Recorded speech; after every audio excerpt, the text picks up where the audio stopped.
Good morning students. आज हम देखेंगे भारतीय राजनीतिक इतिहास के दो महत्वपूर्ण सितारे, दो विराट व्यक्तित्व, दो महान व्यक्तित्व के विचारों का तुलनात्मक विवेचन।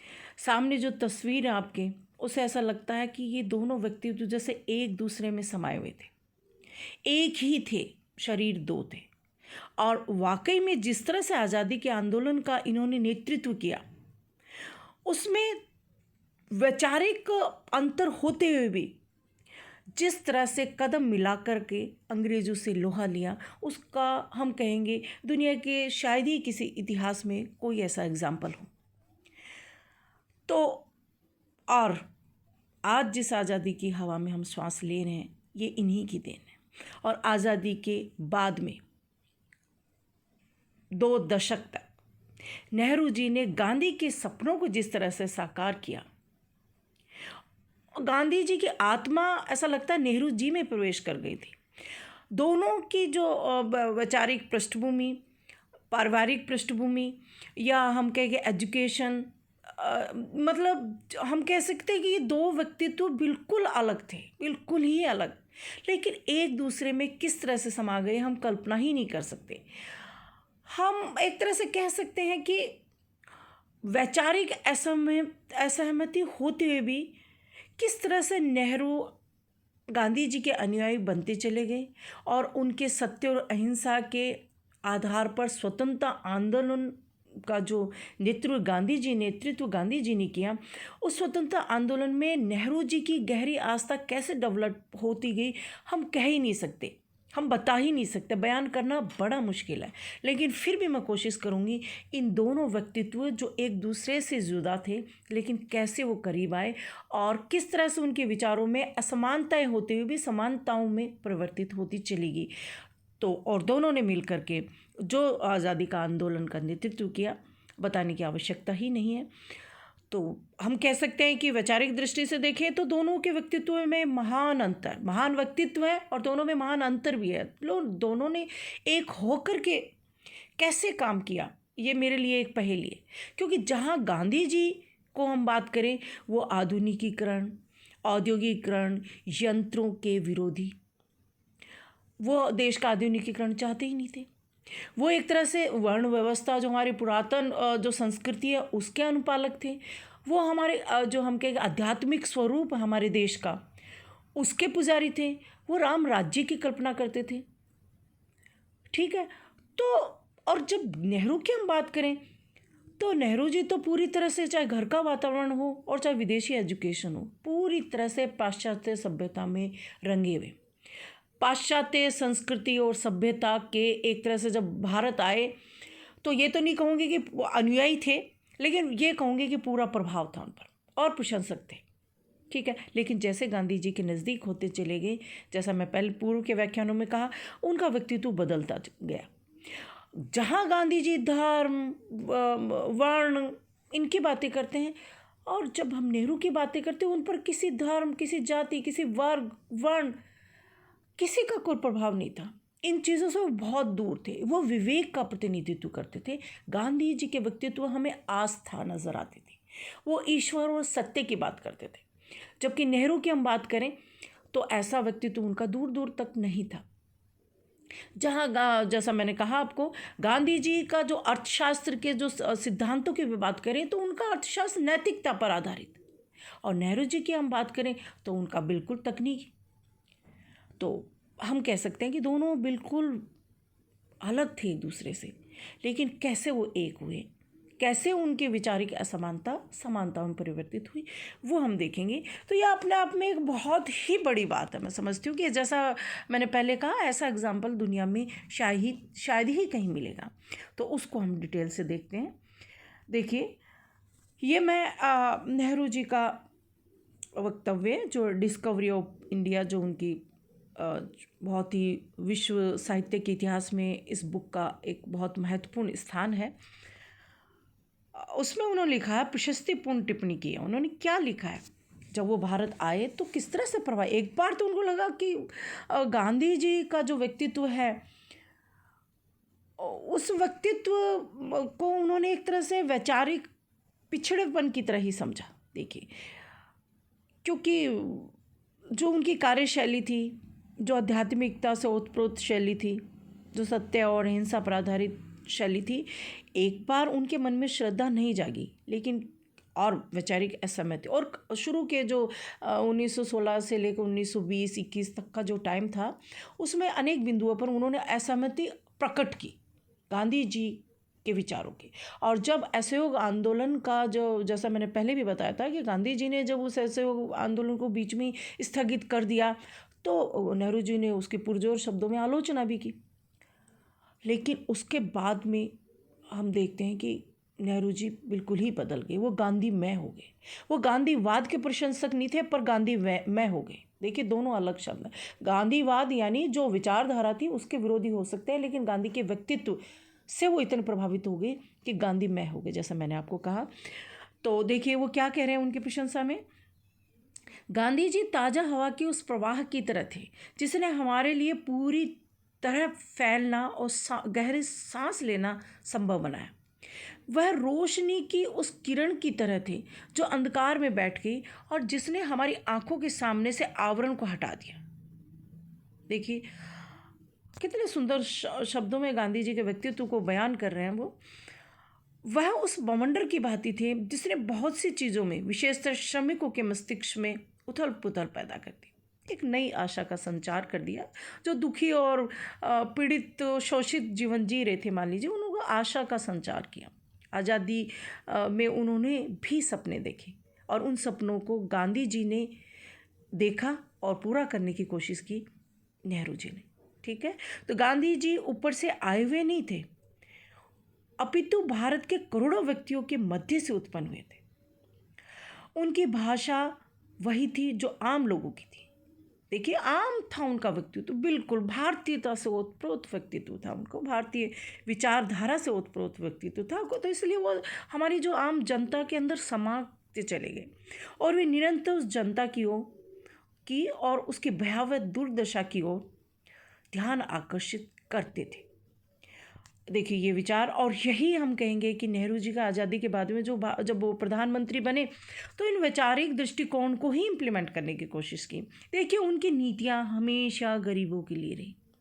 उन्होंने जो हम कहें कि बाद में उनकी सुपुत्री जो इंदिरा गांधी ने कुछ उनको पूरा किया, लेकिन जो नेहरू जी की, जो मैंने कहा कि समाजवादी नीतियाँ थी, उन्होंने हमेशा ही, गांधी जी ने जिन गरीबों के लिए सपने देखे उन सपनों को आगे रख करके ही नीतियाँ बनाने का प्रयास किया और देश को आधुनिकीकरण की तरफ भी ले गए। वो दोनों ही दृष्टि से हम कह सकते हैं, दोनों दृष्टि पर नज़र थी उनकी, इसके लिए उन्होंने प्रयास किया। इसी तरह से एक अन्य स्थान पर उन्होंने लिखा है, उनका व्यक्तित्व विलक्षण था।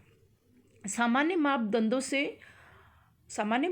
से उनका मूल्यांकन असंभव था, यहाँ तक कि उन पर तर्क के साधारण मापदंड लागू करना भी संभव नहीं। देखिए जैसा मैंने आप लोगों को शुरू में कह दिया कि तर्क के मापदंड देखेंगे तो उस आधार पर तो गांधी जी के जो आध्यात्मिकता वाले, सत्य अहिंसा वाले, या जो वर्ण व्यवस्था, हमारी पुरातन संस्कृति, हिंदुत्व, राम राज्य, इन बातों को हम तर्क के पैमाने पर अगर आंकने की कोशिश करेंगे तो मूल्यांकन संभव नहीं था। देख नेहरू जी भी यही बात कह रहे हैं।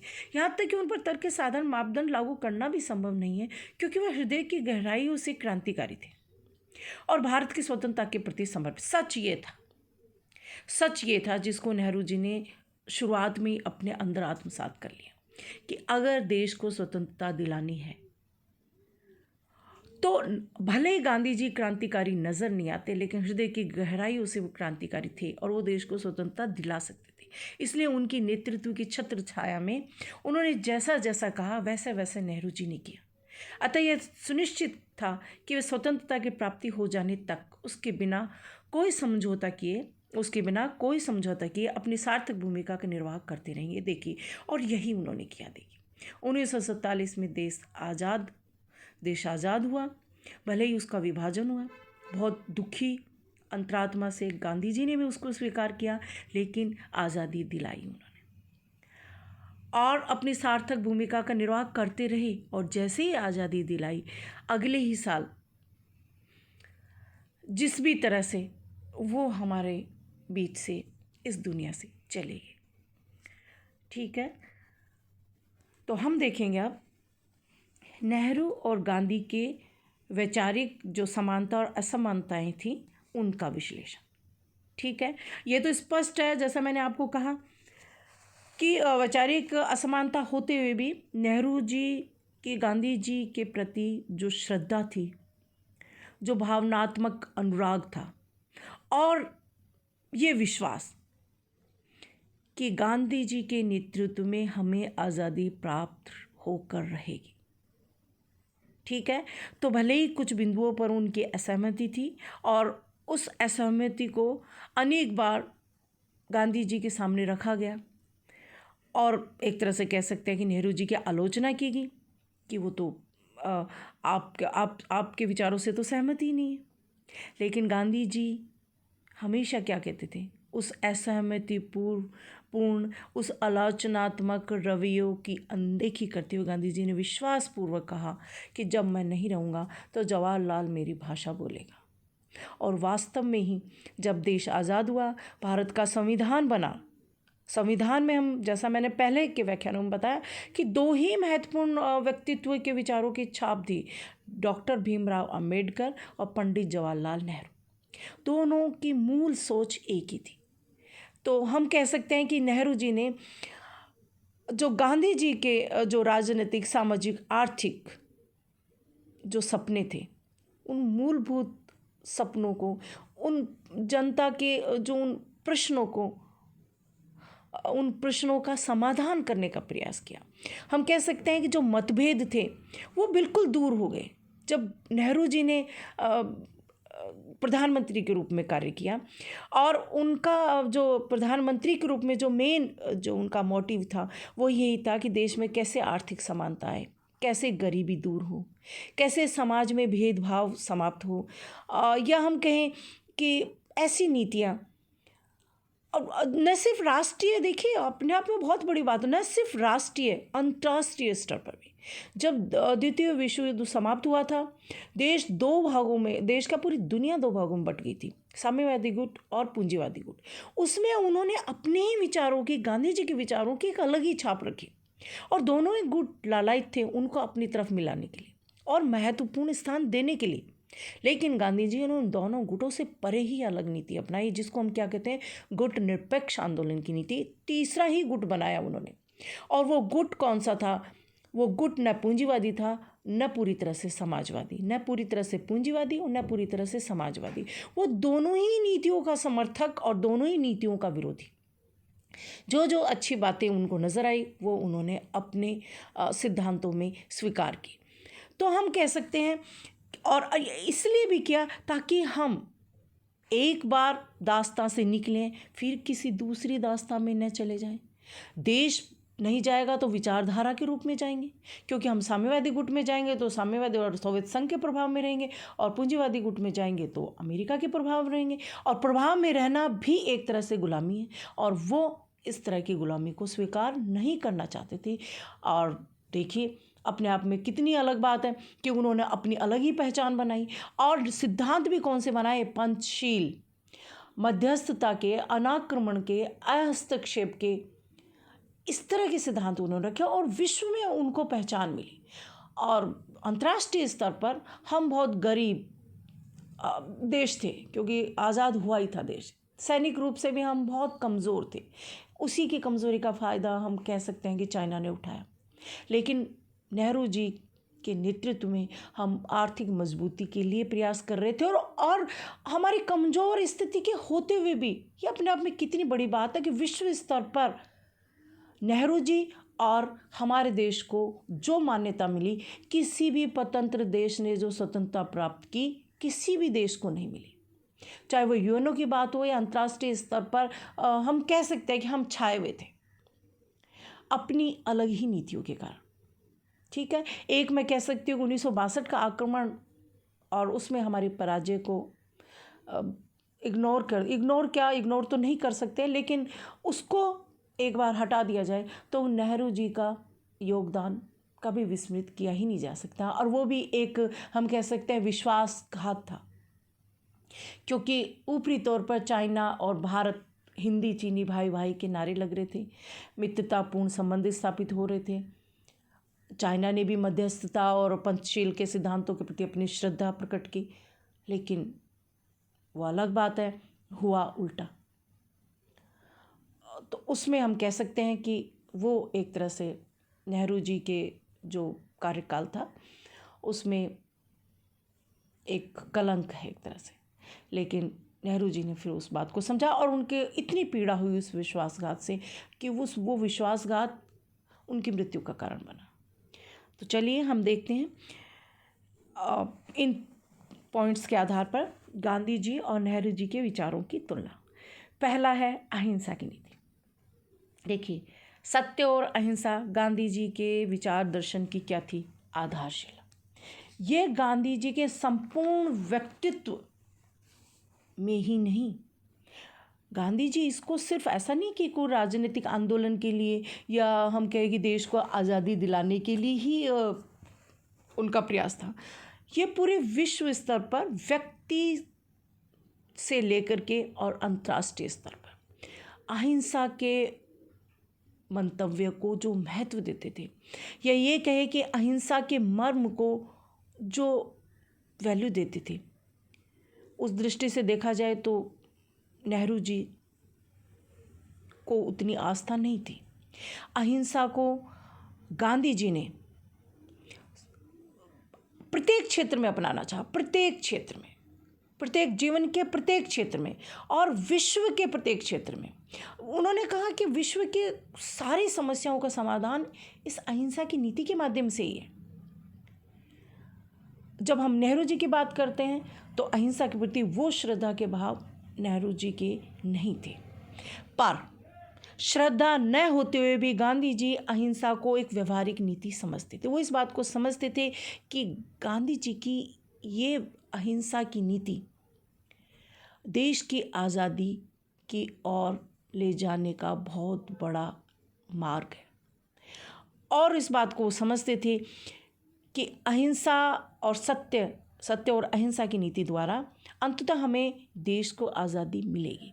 तो राष्ट्रीय और अंतर्राष्ट्रीय जीवन में उतनी श्रद्धा न होते हुए भी हम कह सकते हैं कि वो इस बात को समझते थे कि हिंसा जो है वो तनाव मुक्त और न्यायनिष्ठ जो विश्व व्यवस्था उसके निर्माण में सहायक नहीं हो सकती। वो इस बात को स्वीकार करते थे, लेकिन फिर भी हम कहेंगे कि अहिंसा के प्रति नैतिक महत्व को जितना गांधी जी मान देते थे उतना नेहरू जी नहीं देते थे। और इस आधार पर कह सकते हैं कि दोनों अहिंसा की नीति के समर्थक होते हुए भी जो श्रद्धा जो गांधी जी की थी वो नेहरू जी की नहीं थी। नेहरू जी की जो श्रद्धा थी वो एक तरह से व्यवहारिकता के आधार पर थी, ठीक है ना। और गांधी जी के तो पूर्ण व्यक्तित्व का ही जो पहचान थी अहिंसा और सत्य की नीति, ठीक है। तो दूसरा जो पॉइंट है विचारों को दार्शनिक आधार। ये क्या कहता है? जो विचार थे वो गांधी जी और नेहरू जी के जो विचार थे उनके दार्शनिक आधार क्या कहते हैं? क्या समानता थी, क्या असमानता थी? देखो, विचारों की अगर हम बात करें, दार्शनिकता के आधार पर विचारों को हम तोलें तो जो गांधी जी थे, जो उनके विचार थे, क्या कहते थे वो? ईश्वर ही सत्य है, सत्य ही ईश्वर है, मानव सेवा ईश्वर की आराधना का सर्वोत्तम मार्ग है। जो उनके विचारों में मानवतावादी स्वर था, और जो हम कहें कि आध्यात्मिकता की वो बात करते थे, पारलौकिकता की बात करते थे।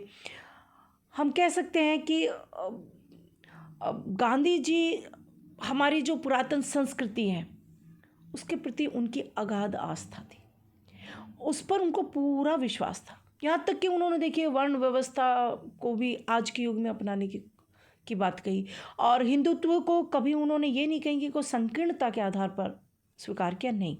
हिंदुत्व को जैसा मैंने कहा कि जो मानवतावादी स्वर है उसके आधार पर ही स्वीकार किया। तो कह सकते हैं कि गांधी जी पूर्णतः जो जिस तरह से उनके भजन है, रघुपति राघव राजा राम, ईश्वर अल्लाह तेरू नाम, हर तरफ उनकी आध्यात्मिकता हमें नज़र आती है, उनके संपूर्ण व्यक्तित्व में और संपूर्ण जो जीवन था उसमें हमें नज़र आती है। वो उनका जीवन था, ठीक है, वो उसमें ही जीते थे। लेकिन जब हम नेहरू जी की बात करें तो वो तो तार्किक सोच के थे, वो तो संशयवादी, तार्किक सोच, विवेकवाद के प्रतिनिधि थे। और जैसा मैंने पहले कहा कि पाश्चात्य सभ्यता और संस्कृति में पले बढ़े, चाहे भारत में हो और चाहे विदेश में उनकी एजुकेशन हो। तो ये कह सकते हैं कि उनको, जो गांधी जी के इन विचारों की बात करें, इन दार्शनिकता के इन आधारों की बात करें, तो नेहरू जी बिल्कुल अलग थे। ठीक है, किंतु हम कह सकते हैं कि नेहरू जी के लिए नैतिकता और आध्यात्मिकता इतनी इतनी ज़रूरी नहीं थी, जीवन का मर्म नहीं थी जैसे गांधी जी के लिए थी, लेकिन महत्वपूर्ण थी। वो भी इनको महत्वपूर्ण समझते थे। ठीक है, तो कहने की बात यह है कि जहाँ गांधी जी जो स्थूल भौतिक जगत है और उस भौतिक जगत को आध्यात्मिकता से जो ओतप्रोत करना चाहते थे, और उस भौतिक जगत को वो अवास्तविक, उपेक्षा योग्य मानते थे। देखिए, वो यहाँ तक कहते हैं कि राज्य विहीन समाज की कल्पना करते हैं। उनके राम राज्य जो सपनों का राज्य है, उसमें कहते हैं कि राज्य नामक संस्था नहीं होनी चाहिए, क्योंकि वो शोषणकारी है, वो पीड़ादायक है, वो भेदभाव पैदा करती है, और सारे जो संघर्ष हैं ये राज्य और राज्य के जो की शक्ति जिन लोगों के हाथ में है उनके कारण है, और इसीलिए पूरी दुनिया में संघर्ष है, तनाव है। तो इस तरह की बातें भी करते थे। तो हम कहेंगे कि ये जो भौतिक जगत और उसके जितने भी तनाव, इन सब से दूर वो एक अलग ही कल्पना में जीते थे गांधी जी, और इस भौतिक संसार और उसकी परिस्थितियों को अवास्तविक ही मानते थे। लेकिन नेहरू जी ऐसे नहीं थे। नेहरू जी इसकी भी सच्चाई को स्वीकार करते थे, और वो ये चाहते थे कि इनमें नैतिक आग्रह शामिल हो, यानी गांधी जी भी शामिल हो। लेकिन ऐसा नहीं था कि वो पूर्णतः इन जो गांधी जी जिस तरह के, उन पर विश्वास, पूरी तरह से उनका विश्वास नहीं था। और जैसा मैंने पिछले व्याख्यान में धर्म की व्याख्या जो नेहरू जी की आप लोगों को बताई थी, उसमें मैंने स्पष्ट किया था कि मूलतः अगर अंदर गहराई में जाओ तो गांधी जी नेहरू जी एक ही तो थे। तर्क के आधार पर उन्होंने स्वीकार किया, वो पुरातन मापदंडों के आधार पर नहीं। बस ये अंतर हम कह सकते हैं। नेहरू जी भी यही कहते हैं कि जो भी हमें क्षुद्रताओं से ऊपर उठाता है, मानवता से प्रेरित करता है, चाहे वो पत्थर की मूर्ति हो, चाहे कोई वो विचार हो, कुछ भी हो, वही धर्म है। और गहराई से जाओ तो गांधी जी भी ऐसा ही कहते थे। तो कहेंगे कि दार्शनिक विचारों के दार्शनिक आधार की भी हम बात करें तो दोनों अलग नज़र आते हैं, लेकिन अलग नहीं थे। असमानता नज़र आती है विचारिक दृष्टिकोण में और जीवन में, लेकिन नहीं थे। अगर गहराई में जो, तभी तो दोनों का ये जो मैंने आपको, ये देखिए कितनी सुंदर ये जो आत्मीयता, ये जो आपसी जो प्रेम झलक रहा है, ये कैसे हो सकता है। और दोनों ने मिलकर जिस तरह से आज़ादी का आंदोलन का नेतृत्व किया, वो कैसे संभव था? संभव ही नहीं था। तो इस तरह से हम कहेंगे कि मैं यही कहना चाहूँगी कि असमानता हमें नज़र आती है, लेकिन हकीकत में कोई असमानता थी ही नहीं। तीसरी बात है साधन व साध्य। देखिए, यहाँ हम कह सकते हैं, यहाँ भी देखिए वैसे गहराई से जाएंगे तो हमें अंतर नहीं नज़र आएगा, लेकिन साधन और साध्यों की जो पवित्रता की बात, जिस लेवल की पवित्रता की बात गांधी जी करते हैं, उतनी शायद नेहरू जी नहीं करते। जिस पवित्र साध्य की प्राप्ति के लिए वो ये चाहते थे कि साधन भी उतने ही पवित्र हो। इसीलिए तो देखिए गांधी जी ने जो असहयोग आंदोलन बहुत ही लोकप्रिय हो रहा था, और ऐसा लगा कि हमारे असहयोग से अंग्रेज अब वो दिन दूर नहीं है जब हमें छोड़ के चले जाएंगे। लेकिन जरा सी एक चौरी चौरा जो नामक जो स्थान पर अहिंसात्मक घटना हुई, जिसमें पुलिस थाने को जला दिया गया, उस हिंसात्मक घटना से गांधी जी इतने क्षुब्ध हुए कि उन्होंने आंदोलन को वापस ले लिया। यानी कहने की बात यह है, साध्य यानी आज़ादी नामक पवित्र साध्य को प्राप्त वो सत्य और अहिंसा द्वारा ही करना चाहते थे, और नेहरू जी ने उसका विरोध किया। यानी कह सकते हैं कि जो साधन और साध्य की पवित्रता की बात गांधी जी करते थे, या जिस पवित्रता के जिस लेवल की बात वो करते थे, नेहरू जी को उस लेवल का विश्वास नहीं था। लेकिन था, हम ये कहेंगे, आज़ादी के बाद में जो गांधी जी के विचारों को प्रधानमंत्री पद पर रहते हुए उन्होंने अपने शासनकाल में और पूरी दुनिया के सामने रखा, तो हम कह सकते हैं कि वो भी साध्य और साधनों की पवित्रता में उनको विश्वास था, पर जिस लेवल को गांधी जी ले जा रहे थे उस लेवल तक हम कह सकते हैं कि नेहरू जी नहीं पहुँचे।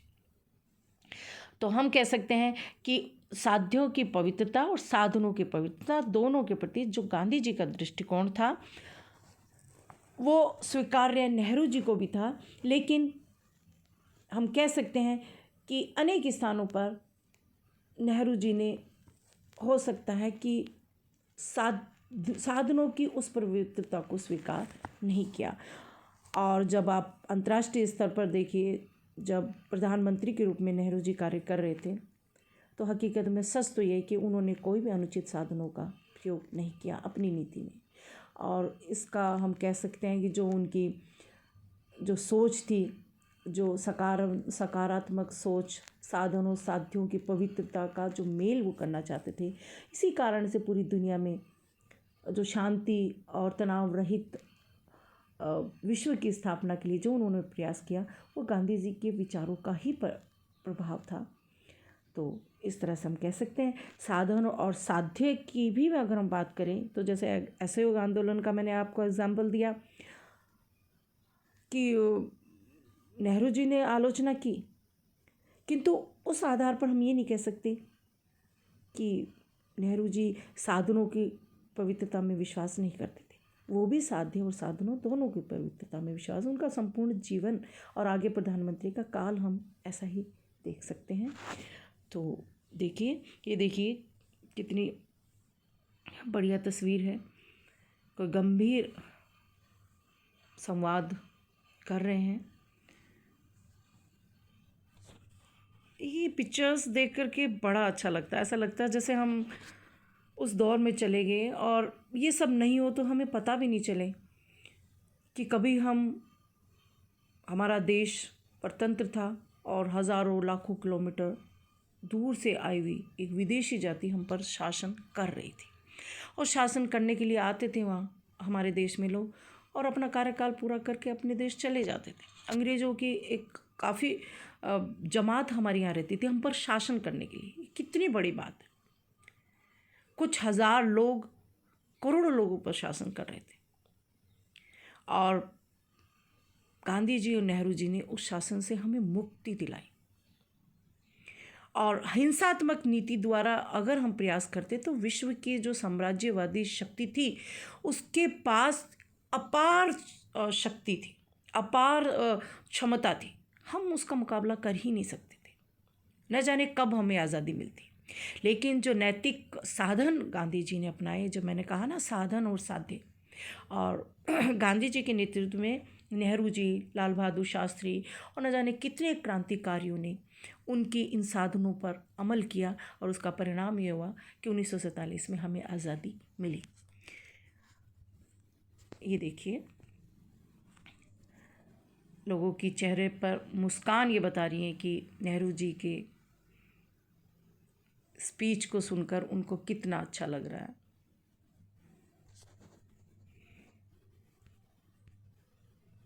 ये देखिए पूरी फैमिली की पिक्चर मैं दिखाना चाहूँगी आपको।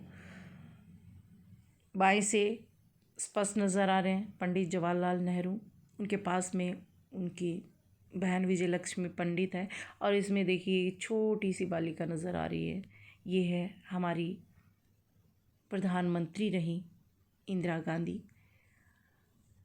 नीचे बाएं से उनकी माताजी हैं स्वरूप रानी, मोतीलाल नेहरू उनके फादर, और ये देखिए उनकी धर्मपत्नी कमला नेहरू।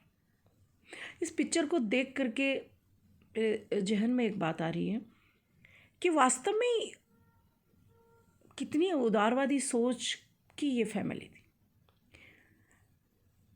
अपनी पुत्रवधू को या नेहरू जी ने अपनी धर्मपत्नी को, या मोतीलाल नेहरू और स्वरूप रानी ने अपनी पुत्रवधू को कितने सम्मान के साथ आगे बिठा रखा है, जबकि नेहरू जी पीछे। तो पता चलता है कि स्त्री की कितनी वैल्यू थी उनके नज़रिए में, उनके परिवार के नज़रिए में, और वो भी उस वक्त। ये कोई लगभग 100 साल पुरानी तस्वीर होगी, 1927-28 की तस्वीर है। तो देख लीजिए 93 ईयर्स पुरानी तस्वीर। आज की स्थितियां भी हम देखें तो हम 21वीं सदी में भी इस तरह की सोच से अभी भी हम बहुत दूर हैं। ये इंदिरा गांधी और नेहरू जी की वो अपने जो भी राजनीतिक यात्राएं करते थे, इंदिरा गांधी को अपनी सुपुत्री को हमेशा साथ रखते थे और एक तरह से राजनीतिक अनुभव उन्होंने उनके साथ ही ले लिया था। और देखिए जो नेहरू जी की तरफ से हम कहेंगे कि जो उदारवादी सोच होते हुए भी, मानवतावादी सोच होते हुए, गांधी जी के व्यक्तित्व की छाप होने के कारण जो जो हम कह सकते हैं कि विश्व की राजनीति में जो आदर्शों को स्थापित करने का प्रयास उन्होंने किया और काफ़ी हद तक सफल रहे, चाइनीज़ आक्रमण को अगर छोड़ दिया जाए तो जो विश्वासघात चाइना द्वारा हमें मिला, इंदिरा गांधी ने ये समझ लिया कि देशों की राजनीति में आदर्शों को कभी कभी तिलांजलि देनी होती है। और यही कारण है कि इंदिरा गांधी ने 1971 के युद्ध में, जो दिसंबर में पाकिस्तान के पूर्वी भाग में बांग्लादेश में दुनिया के मतलब 90,000 से भी ज़्यादा सैनिकों के साथ में समर्पण किया। वहाँ के जनरल ने, दुनिया में किसी भी इतनी बड़ी फौज ने समर्पण नहीं किया था। अपने आप में अद्भुत था। ये जो कीर्तिमान शायद ही अभी तक किसी ने तोड़ा। और उस देश के 2 भाग उन्होंने कर दिए। तो ये जो कठोर नीति थी, हम कहते हैं कि लिबरल थे, वो पाकिस्तान चले जाते, पाकिस्तान तक ही चले जाते, पाकिस्तानी कश्मीर को अधिकृत, लेकिन ये अपने आप में कितनी बड़ी बात है कि पाकिस्तान के 2 हिस्से कर दिए उन्होंने, 2 देश बन गए अंतर्राष्ट्रीय। और फिर अंतर्राष्ट्रीय समझौते में कई बार हमें कुछ पाने के लिए कुछ खोना भी पड़ता है। शिमला समझौते में ऐसा ही हुआ, लेकिन पाकिस्तान 2 भागों, उसकी जो ताकत थी आधी भी नहीं रही।